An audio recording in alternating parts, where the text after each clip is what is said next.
Меня зовут Андрей Нефедов. Я представляю Петербург и Мюнхен. Главным образом Мюнхен сейчас, потому что Анастасия Макарьева, которая сидит рядом со мной, поддерживалась Институтом перспективных исследований в виде fellowship стипендии Анны Бойксон.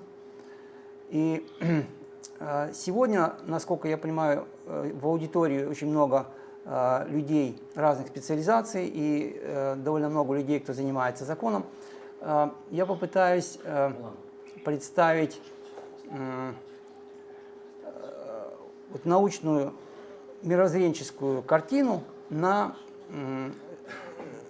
жизнь на Земле, которая бы послужила такой основой для других дисциплин, в частности, юридических законов.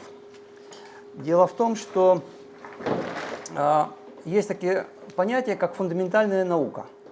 Фундаментальная наука – это научное знание, составляющее как бы базис, как у дома, такой фундамент, на основании которого строят знания другие прикладные или социальные дисциплины. И не случайно, что вот в таком предмете, как экология, очень важную первостепенную роль сыграл русский советский физик-теоретик, наш коллега, учитель Виктор Георгиевич Гашков, который ушел от нас 5 лет назад. Он вообще начинал как чистый теоретик, как физик, и занимался физикой высоких энергий где-то до середины 80-х годов прошлого века. И потом он резко изменил свою профессиональную деятельность и стал работать в области экологии. Почему так произошло? Во-первых, с одной стороны, он хорошо знал теоретическую физику и в совершенстве просто знал, на очень высоком уровне. И с другой стороны, он имел возможность еще во время Советского Союза ездить по разным регионам страны и наблюдать дикую природу. Ежегодно, и весной, и осенью он по несколько месяцев в году ездил. И вот это позволило ему применить законы физики для описания живых систем. И он использовал именно твердо установленные законы, хотя, конечно, для описания живых систем физика является необходимым элементом, но недостаточным. То есть помимо физики нужно привлекать еще и биологию, и другие дисциплины. И вообще все дисциплины, которые есть, они вообще условно делятся на какие-то предметы, но на самом деле у большинства этих наук предмет является живая жизнь в виде дикой природы, либо общественные предметы. То есть они смотрят, по сути дела, на одно и то же, но только с разных точек зрения. И поэтому понимание того, как устроена дикая жизнь, оно имеет первостепенное значение, потому что оно все определяет, вот, мировоззренческую картину. И для того, чтобы вот так вот взглянуть на живой мир с точки зрения фундаментальных законов, нужна была очень широкая эрудиция. И Виктор Георгиевич, несомненно, обладал этой способностью увидеть вот весь этот мир в его связи, вот, взаимосвязи, в целостной картине. Это было самое главное. Даже если ты не знаешь каких-то деталей и каких-то там связей, но вот целая картина у него была, и он, в общем-то, всегда стремился к тому, чтобы увидеть ее целиком. Поэтому вот это знание о том, как устроена жизнь с точки зрения фундаментальной науки, оно играет первостепенную роль для фактически всех дисциплин и специалистов разных направлений. Я пришел в институт в 1992 году после университета, и вот Виктор Георгиевич уже тогда опубликовал в 1995 году на английском языке книгу по физическим, биологическим основам стабильности жизни в Шпрингере. И затем пришла работать нам в институт Анастасия, и они опубликовали уже в 2000 году книгу биотической регуляции окружающей среды в Шпрингере, который вот можно найти на сайте Biotic Regulation, вот ссылка здесь дана, который, в общем, собирает вот, доступную на тот момент информацию о всех результатах, которые были получены в рамках вот этой концепции, которая получила название биотической регуляции. Значит, о чем идет речь? До сих пор нет единого подхода на рассмотрение жизни, живых систем на Земле. И традиционный подход рассматривает окружающую среду как вот некое такое случайно заданное состояние. Вот так получилось, что вот окружающая среда пригодна для человека, и вот она там держится вот в таком состоянии. И, в общем, даже сейчас можно часто слышать, что надо как-то видами такими заниматься, значит, которые бы адаптировались и приспосабливались к изменениям окружающей среды, потому что вроде уже там известно, что температура меняется, и характеристики атмосферы меняются, и, в общем, нужны какие-то виды. И вот в таком вот ключе до сих пор существует представление о том, как существует жизнь. Но Виктор Георгиевич Горшков проанализировал существующие уже на тот момент данные, глобальные данные, из разных предметов, из разных дисциплин, и пришел к выводу, что вот само понятие окружающей среды, оно неразрывно связано с живыми системами. И главное утверждение концепции биотической регуляции, которую Горшков сформулировал, состоит в том, что живые системы сами создают и поддерживают окружающую среду, которая вот находится в оптимальном для них самих состоянии. То есть окружающая среда не есть какой-то... Ее можно характеризовать разными параметрами, там, и температурой, и влажностью, и вот состав атмосферы там содержит разные газы какие-то. Что это все не случайно. Эти параметры, которые характеризуют окружающую среду, они контролируются биотой, так называемой. Тут флора и фауна, это есть такое понятие биота, то есть дикая жизнь. Они регулируются именно биотой. И если какие-то есть отклонения от оптимальных значений за счет там, скажем, внешних геофизических факторов, например, там, падение метеорита там, или извержение вулкана, или, скажем, какие-то пожары, которые уничтожают, или рубки, или выпас скота, который уничтожает естественный растительный покров. Мы будем не говорить в основном про лесные экосистемы, наземные, но это не обязательно. Может быть, это водно-болотные экосистемы. Но, значит, есть выделенные экосистемы, которые работают таким образом, функционируют, что они изменяют параметры окружающей среды так, что и поддерживают их так, что вот они наиболее приемлемы для самой жизни. И естественным образом произошло разделение, значит, вот, живых систем. Их называют экосистемами, мы еще обсудим немножко это понятие. Значит, на те системы, которые естественные, которые обладают способностью стабилизировать окружающую среду, и нарушенные экосистемы, которые ее дестабилизируют. Вот, собственно, вот два таких вот подхода. Традиционный и концепция биотической регуляции, основоположник которым был Виктор Георгиевич Горшков.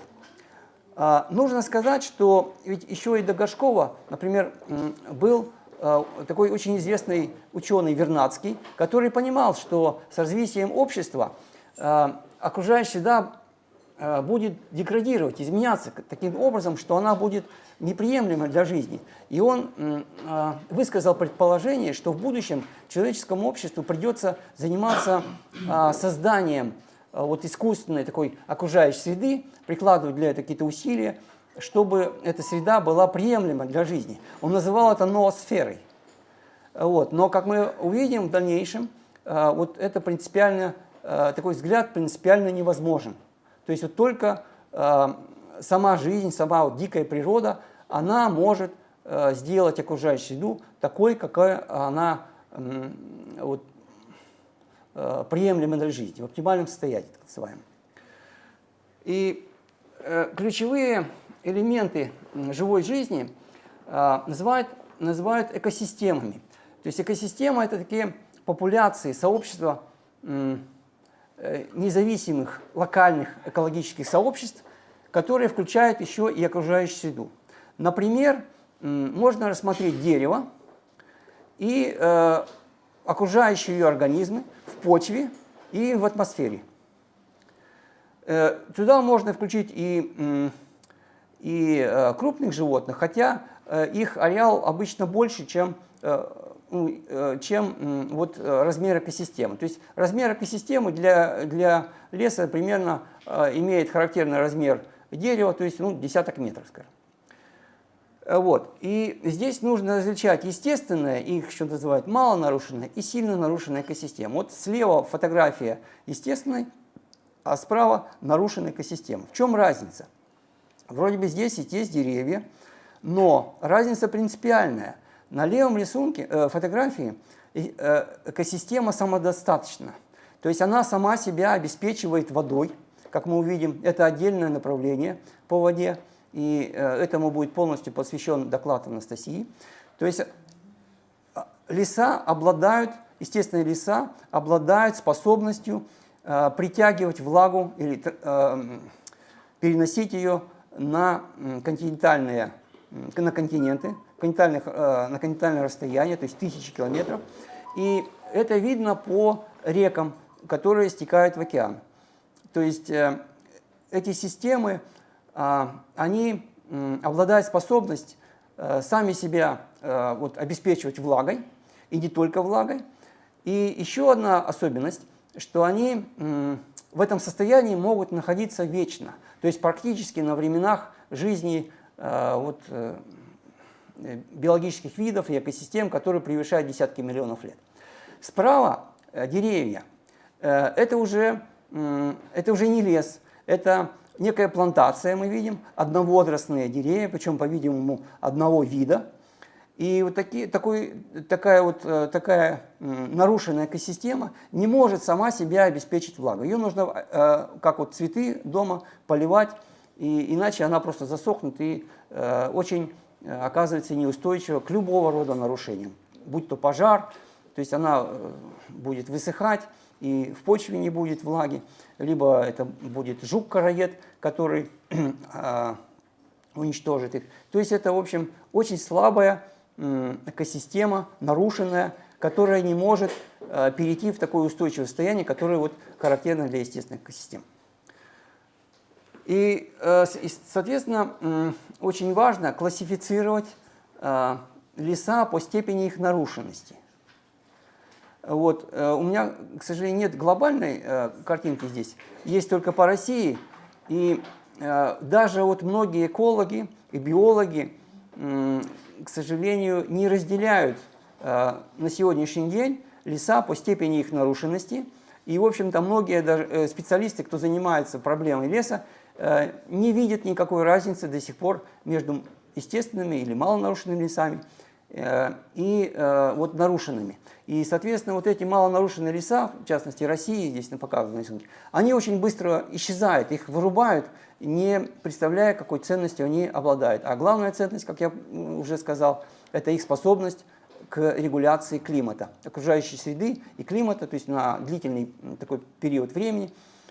То есть это так называемые, как мы их называем, малонарушенные, как климаторегулирующие леса. И вот до сих пор не делается различия между климаторегулирующими лесами, малонарушенными лесами и древесными плантациями. А разница принципиальная, потому что эти леса малонарушенные, они могут, значит, они самодостаточны, они могут создавать окружающую среду, и в частности, значит, это касается водного режима, они могут регулировать и создавать условия, которые оптимальны для жизни вообще. Ну и для человека тоже. Значит, вот если есть какие-то нарушения, например, пожар или рубка, естественный лес, он обладает способностью самовосстановления.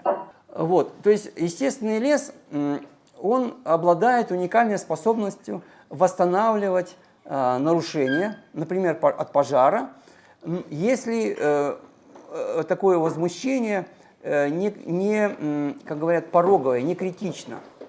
То есть, если оно таково, что эта система лесная не теряет способности к восстановлению. Потому что на самом деле такое возмущение может быть и сильным, настолько, что лес потеряет способность к самовосстановлению, к восстановлению вот стационарного такого состояния, как называют. Но если возмущение не очень сильное, то есть нарушение не такое сильное, что лес эту способность не теряет, то требуется лесу пройти, значит, он может восстановиться, и для этого восстановления он проходит через ряд стадий промежуточных, это так называемая сукцессия, когда сначала восстанавливается почвенный покров, то есть работают травы, затем появляются кустарники, береза или осина, и это уже более длительные времена, порядка 100 лет, которые это так называемые переходные виды или ремонтники, которые готовят почву для своего уничтожения. Очень нетривиальная вещь, очень нетривиальное явление, потому что вот эти переходные виды растений, они увеличивают продуктивность, наращивают биомассу, и они готовят почву для своего уничтожения и замены на так называемые климаксные виды. И вот требуется сотни лет, по сути дела, для естественной сукцессии, когда система полностью восстанавливается от нарушения, например, пожара, и хотя биомасса вот выходит на почти постоянный уровень сравнительно рано, но вот климаторегулирующие функции, они восстанавливаются очень долго. То есть функциональность климаксных видов, когда значит, они могут регулировать климат, и первично сукцессионных видов, она очень разная, потому что вот ранние виды, они не могут регулировать окружающую среду, они очень слабы. Значит, следующий момент, который я хотел бы обсудить, это важное понятие, их нужно как-то попробовать понять. И я даже это сделаю 2 раза. Начну с некого примера. Значит, есть разные величины. Первая величина определяет запас вещества, а вторая величина определяет поток, то есть скорость изменения этой величины. Эти величины примерно соответствуют друг другу так же, как расстояние и скорость. Значит, вот, пример такой. Допустим, что вот у каждого из нас есть некий запас денег, и очень большой. Пусть это будет 1 миллиард евро. Огромная величина. 1 миллиард евро, это гигаевро, это 10 в 9 евро, или 1000 миллионов евро. Огромная сумма. Но это еще не все. Нужно, значит, помимо запаса денег, есть еще отток, то есть скорость, с которой эти деньги потребляются. И допустим, для примера, что каждый из нас потребляет примерно 100 миллионов евро в минуту. То есть тогда, если у меня ничего больше не происходит, то свой запас в 1000 миллионов я могу израсходовать за 10 минут. Правильно? То есть у меня 100 миллионов в минуту идет скорость потребления, и, то есть я трачу эти деньги. И чтобы получить время, значит, в течение которого эти деньги израсходуются, мне нужно поделить запас на скорость потребления. Вот, значит, это 1000 миллионов делим на 100 миллионов в минуту. Получаем 10 минут. И теперь мы ставим задачу так. Допустим, у нас вот этот запас 1000 миллионов евро должна быть вот в стационарном состоянии, то есть постоянной быть. И при этом я хочу тратить вот деньги, так как и здесь указано, 100 миллионов в минуту. Как мне сделать, значит, чтобы и был на счету 1000 миллионов, и еще и отток денег был вот 100 миллионов в минуту? Можно ли так сделать? Оказывается, что можно. Для этого нужно, чтобы деньги производились с такой же скоростью, как и потребляются. То есть, если я имею приток денег 100 миллионов евро в минуту, то он будет компенсировать отток 100 миллионов в минуту, и при этом количество денег будет оставаться неизменным. То есть 1000, то есть 1000 миллионов, то есть 1 миллиард. Вот на самом деле такой пример показывает, что есть такие состояния, их называют состояние динамического равновесия. Вот механический пример – это канатоходец, который идет по канату. То есть он удерживает равновесие, но это равновесие обеспечивается тем, что у него есть длинный шест. В нашем случае это вот скорость потребления и скорость производства, которые компенсируют друг друга и которые обеспечивают некую устойчивость по канатоходцу на канате. И если есть какие-то колебания внешние, скажем, или возмущение, или ветер, например, то что делает канатоходец? Он вытягивает, регулирует свое равновесие за счет того, что он меняет длину справа или слева вот этого шеста. И то же самое делает и биота. Если есть какие-то нарушения, она компенсирует, она увеличивает скорость производства или скорость потребления и компенсирует эти нарушения, оставаясь в устойчивом состоянии. То есть, чтобы запас, огромный запас оставался в социальном неизменном состоянии с течением времени, на больших временах, порядка времени жизни человека, приток и отток должны быть под контролем, они должны быть согласованы. И вот это вот ключевая вещь, потому что в биоте мы тоже имеем вещество. Значит, вещество можно характеризовать наличием углерода. Эти данные хорошо известны, я буду говорить об углероде, потому что он составляет примерно 10% от живой массы. И зная содержание углерода, можно сказать о всей живой массе. Эти данные промерены, и запас органического углерода в почве и океане и неорганического углерода в атмосфере составляет 1000 гигатонн. Гигатонн – это большая величина, 10-12 килограмм, но это здесь не важно. Вторая характеристика, о которой я говорил, скорость изменения этого запаса углерода, ее называют еще чистая первичная продуктивность биоты, то есть это скорость, с которой биота, глобальная биота на всей Земле, в океане и на суше, наращивает органику своих тел. То есть для леса это просто скорость, с которой лес производит листья. И здесь не учитывается дыхание. Она глобально примерно дает величину 100 гигатонн углерода в год.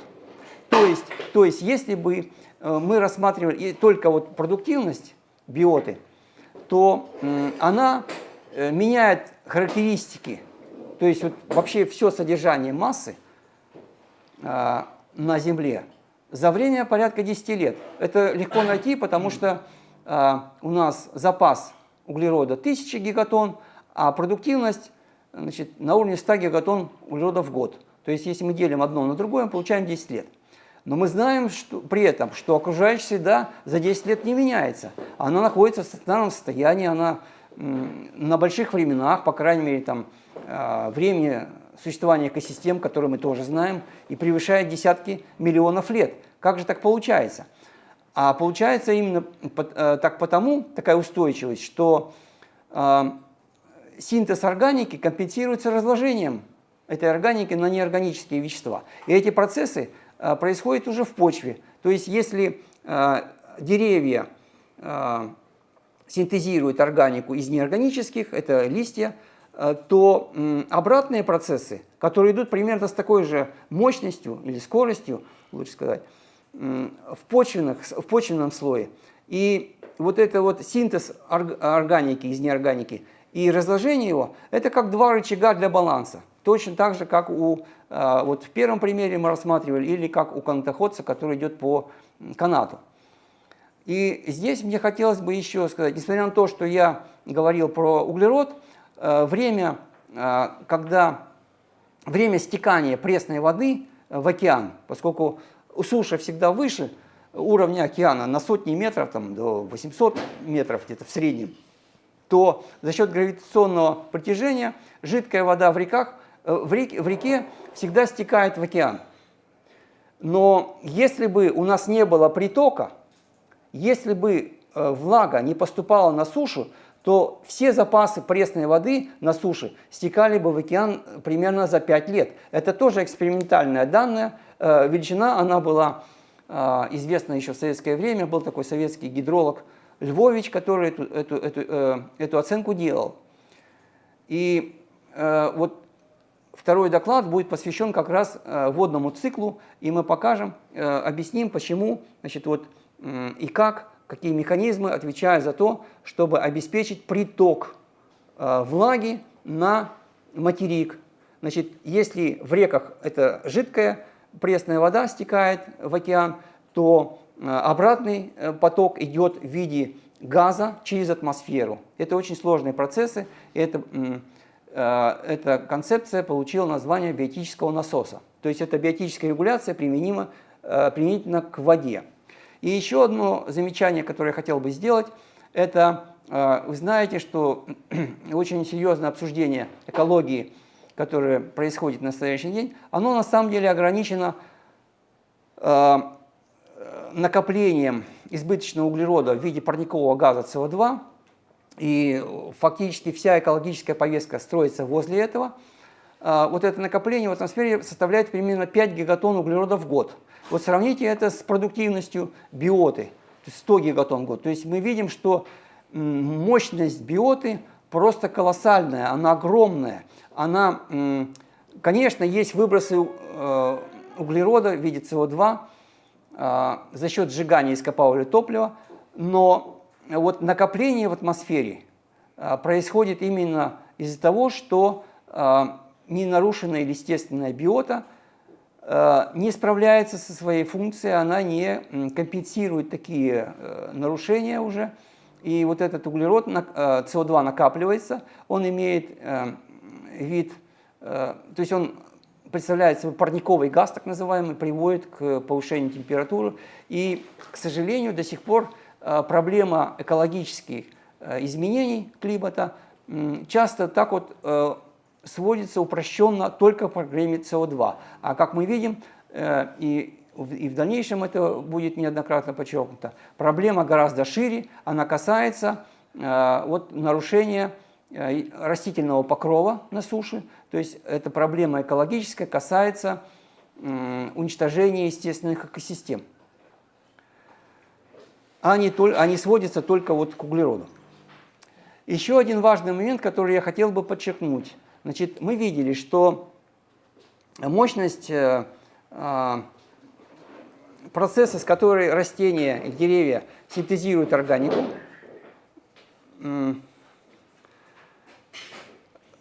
и мощность процесса, с которой эта органика разлагается, эти в основном в почвенные процессы, они примерно совпадают. Так вот, если посмотреть энергетические потоки, которые происходят при разложении, организмы, которые разлагают органику, называются гетеротрофами, значит, растения, которые синтезируют органику в виде листьев, это автотрофы, то есть они работают на солнечном излучении. Так вот, если мы посмотрим, как распределены потоки энергии в гетеротрофах в зависимости от размера их тел, то мы увидим, что основные потоки идут через микроорганизмы. На крупные, значит, вот, организмы порядка там, 1 миллиметра или сантиметра приходится 10% энергетических потоков. И только 1% приходится на позвоночных, которые включают в себя млекопитающих и человека. То есть вот в естественной среде, несмотря на то, что организмы мелкие, их очень много. И именно поэтому суммарные энергетические потоки идут через микроорганизмы. Значит, гетеротрофы – это бактерии и грибы в основном. То есть то, что мы видим глазами, и крупные животные, и какие-то беспозвоночные, это только вершина айсберга. Основная жизнь, она спрятана на микроскопическом уровне. Ее можно увидеть в микроскоп. И вирусы, бактерии, эти организмы, они на самом деле обладают огромной мощностью, если их рассматривать все вместе, именно из-за того, что их много. А крупные животные, они, конечно, мощные сами по себе, но если их взять, посмотреть все вместе, то у них большие ареалы, большие территории, и все вместе их влияние небольшое на энергетику в биосфере. А что произошло сегодня? Мы очень сильно, здесь пик такой пунктирный, 7%, это оценка Горшкова. Он включил сюда уничтожение лесов на топливо, выпас скота, то есть производство продуктов для людей, для скота, потребление на топливо. И мы видим, что энергопотребление, которое у человека сегодня, оно превысило те размеры, которые характерны для естественных экосистем. То есть потребление крупных животных должно быть ограничено, а оно превысило разумные пределы, допустимые пределы. И вот и в этом есть корень экологических проблем. То есть проблема не сводится к выбросам только углекислого газа, то есть углерода или в виде СО2, но она сводится к проблеме, приводит к проблеме уничтожения естественных экосистем, которые им не хватает мощности для выполнения своих климаторегулирующих функций.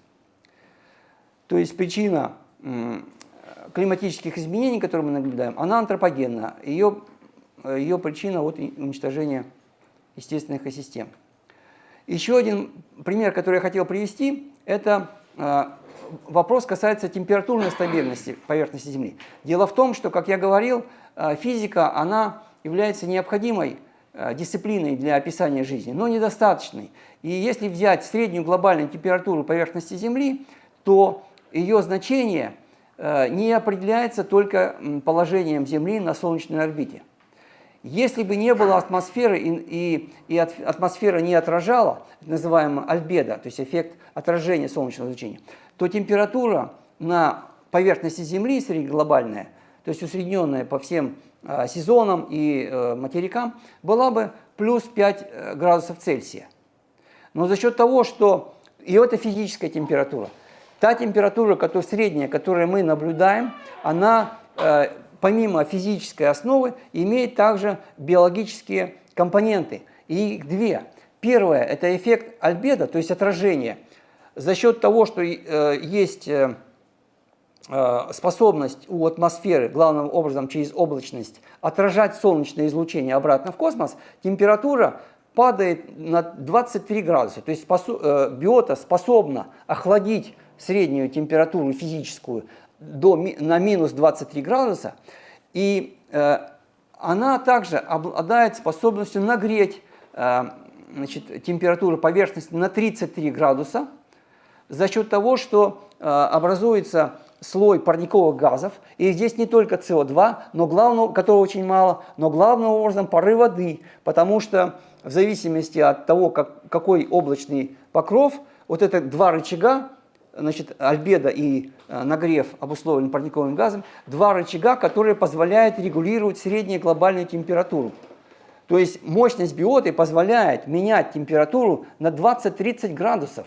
И иногда говорят, что вот там облака охлаждают или нагревают. Нет, они могут и нагревать, и охлаждать в зависимости от того, как вот биота и как лес решит, значит, что нужно сделать, чтобы оптимизировать температуру и в среднем вывести его на значение плюс 15, которое мы наблюдаем. Это наблюдаемая величина.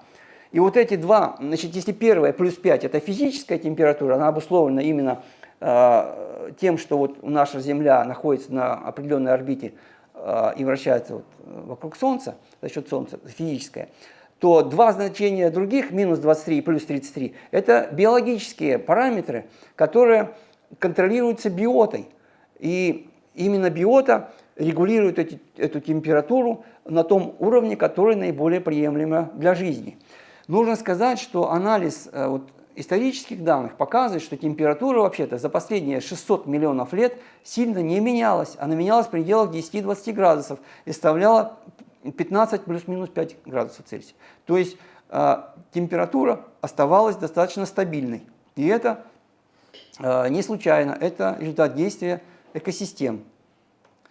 Вот здесь две картинки немножко, значит, это немножко так упрощенно, но тем не менее высокая облачность нагревает, потому что солнечное излучение проходит через него, а низкая облачность преимущественно охлаждает, потому что она отражает солнечное излучение. И нужно еще раз отметить, что состав и вид вот этого облачного покрова, он определяется растительным покровом, который покрывает землю в этом регионе. То есть именно леса контролируют облачный покров и, соответственно, могут регулировать такой параметр, как температура поверхности Земли. Я уже, наверное, должен заканчивать, но дальше у меня тут есть некоторые слайды, которые посвящены водному режиму. Я все-таки несколько слов скажу, потому что основная информация будет во втором докладе.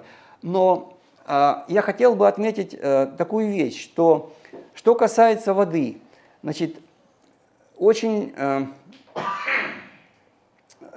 если взглянуть вот так вот, встать на позиции биотической регуляции, то есть выделенные параметры касательно воды по влажности. Очень важнейшая характеристика, сколько влаги содержится в атмосферном столбе.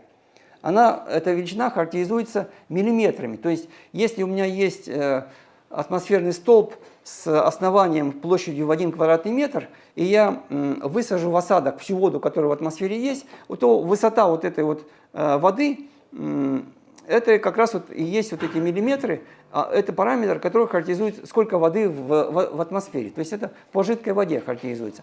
Так вот, помимо оптимального, это примерно, тут для Амазонки у меня данные, но тем не менее, оптимальный примерно 40-50 миллиметров.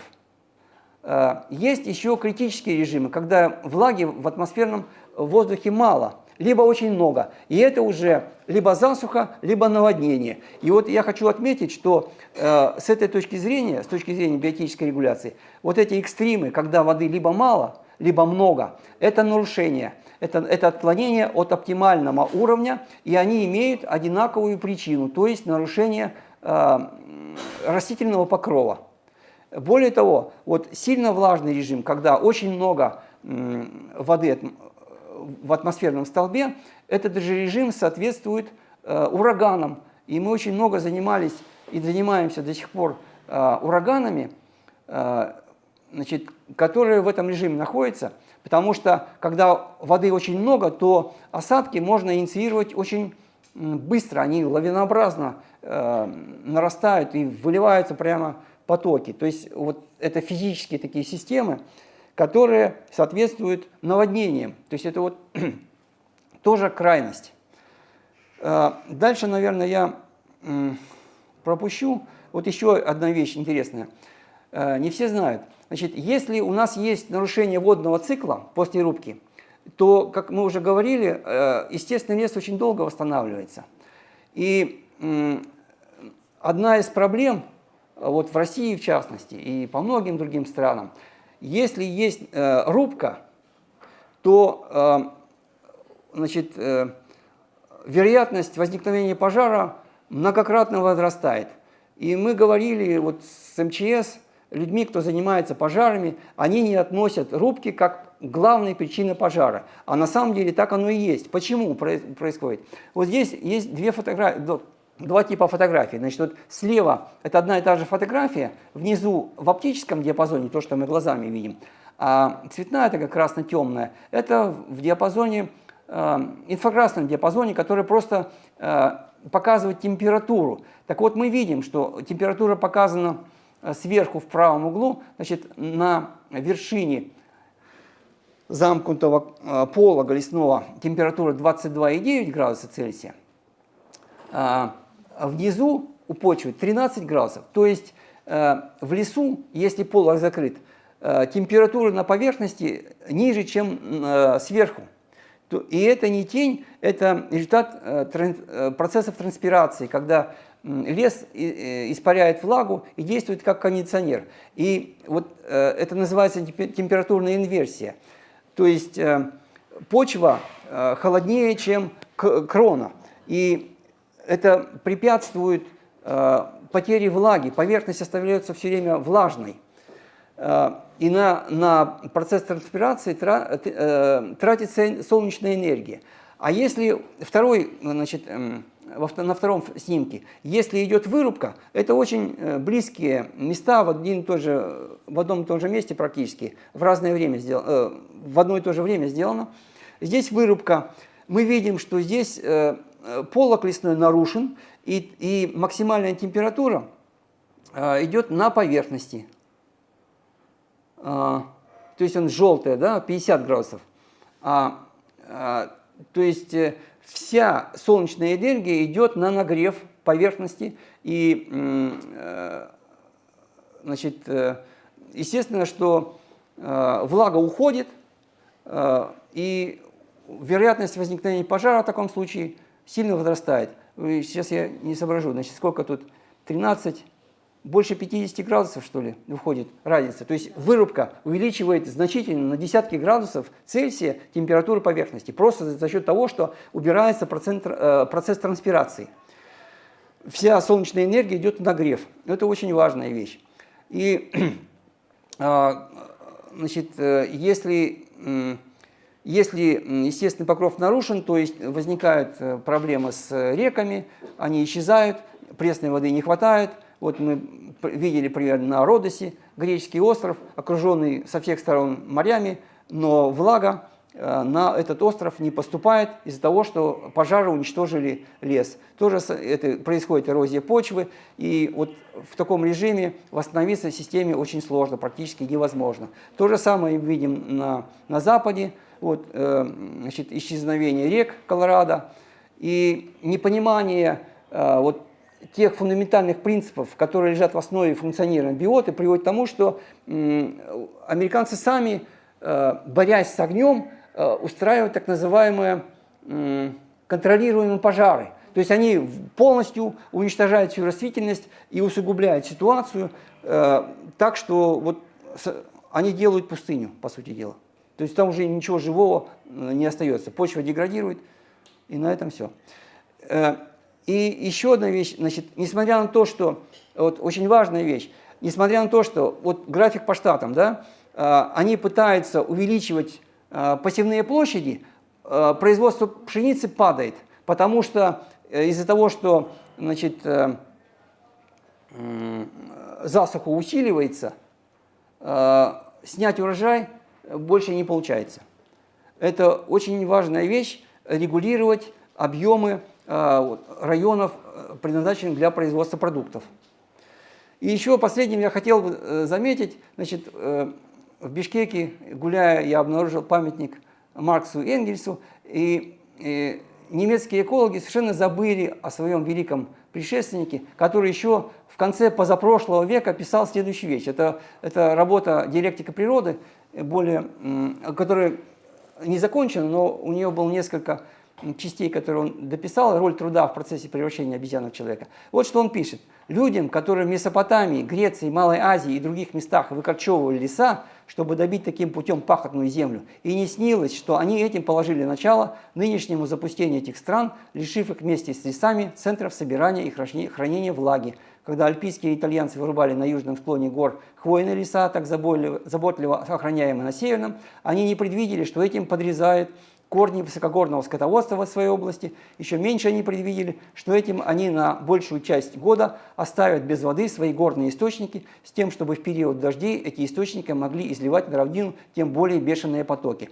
И так на каждом шагу факты напоминают нам о том, что мы отнюдь не властвуем над природой так, как завоеватель властвует над чужим народом, не властвует над нею так, как кто-либо находящийся вне природы, что мы, наоборот, нашей плотью, кровью и мозгом принадлежим ей и находимся внутри нее, что все наше господство над ней состоит в том, что мы, в отличие от всех других существ, умеем познавать ее законы и правильно их применять. И здесь я хотел бы заметить, что вот концепция биотической регуляции – это именно та основа, это естественно-научные законы, которые имеют приоритет над законами юридическими. И когда вы пишете юридические законы, они должны быть согласованы с законами природными.